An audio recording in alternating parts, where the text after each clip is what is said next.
Prajurit Keraton Solo yang tak tertembus peluru. Rahasia ilmu kebal dari dalam dinding istana.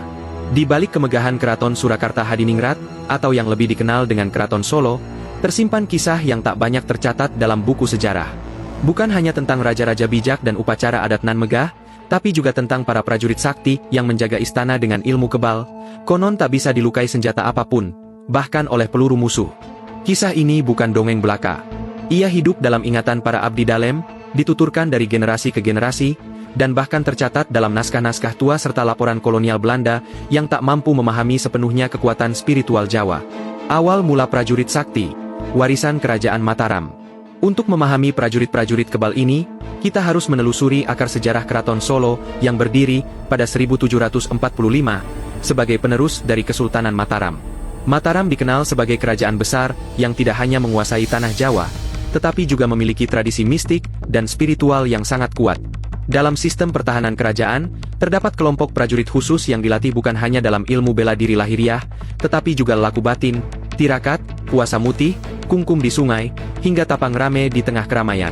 Mereka mempelajari ilmu kanuragan, salah satunya adalah ajian Pancasona dan ajian kulit buntet, yang membuat tubuh mereka tahan terhadap benda tajam dan peluru.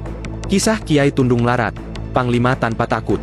Salah satu tokoh prajurit sakti yang paling terkenal dari Keraton Solo adalah Kiai Tundung Larat. Ia bukan bangsawan.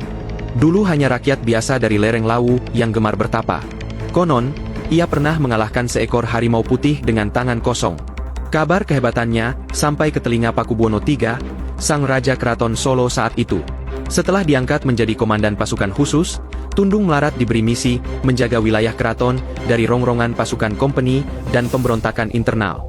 Dikisahkan dalam sebuah pertempuran di barat Bengawan Solo, tubuhnya dihujani peluru oleh tentara Belanda, namun tak satu pun peluru menembus kulitnya.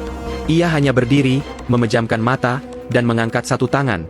Peluru itu seolah menolak masuk ke tubuhnya. Ilmu kebal, antara fisik dan batin.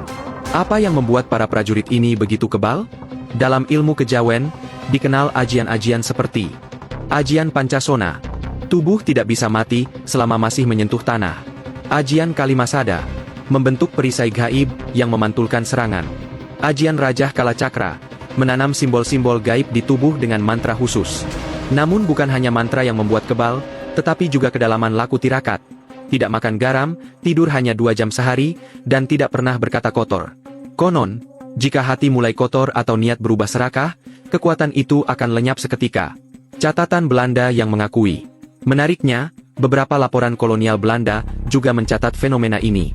Dalam arsip militer VOC tahun 1757 yang kini disimpan di Belanda, tertulis laporan dari seorang letnan bernama Johannes van der Meulen yang menyaksikan seorang prajurit Solo yang tak bisa dilukai peluru mesiu bahkan setelah ditembak dari jarak dekat. Mereka menyebutnya sebagai Javaanse Duivelsmannen, manusia setan dari Jawa. Bahkan ada surat perintah khusus dari Batavia agar tidak melibatkan pertarungan jarak dekat dengan pasukan prajurit keraton berilmu hitam. Simbol perlawanan spiritual. Prajurit-prajurit ini tidak hanya mempertahankan wilayah secara fisik, tetapi juga menjaga kekuatan spiritual keraton. Mereka sering dilibatkan dalam ritual malam satu suro, menjaga jalannya sekaten, dan bahkan menjaga artefak-artefak pusaka seperti keris Kiai Carubuk atau tombak Kiai Pleret. Dalam satu versi cerita, saat peristiwa Geger Pecinan, 1740-an, beberapa prajurit keraton yang memakai ajian kebal turun tangan untuk membela rakyat dari pembantaian. Tubuh mereka memancarkan cahaya samar saat berperang, dan jejak kaki mereka tak tertinggal di tanah. Akhir era prajurit kebal? Sayangnya, seiring masuknya modernisasi, ilmu-ilmu kanuragan ini mulai ditinggalkan.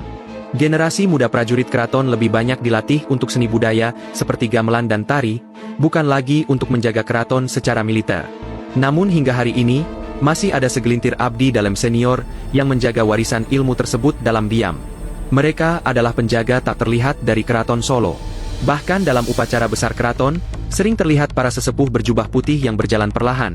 Merekalah penerus ilmu prajurit kebal, meski kini hanya diam dan berdoa. Jejak yang tak pernah hilang. Legenda prajurit kebal Keraton Solo bukan sekadar cerita.